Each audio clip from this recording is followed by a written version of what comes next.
WAL Stock Analysis Tuesday and onwards. Am I buying? I'm covering all that in this very short 1-minute video, so watch till the end.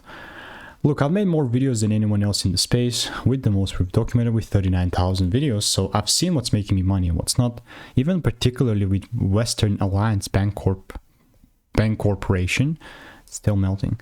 Like, I'm not a big fan, or just like this.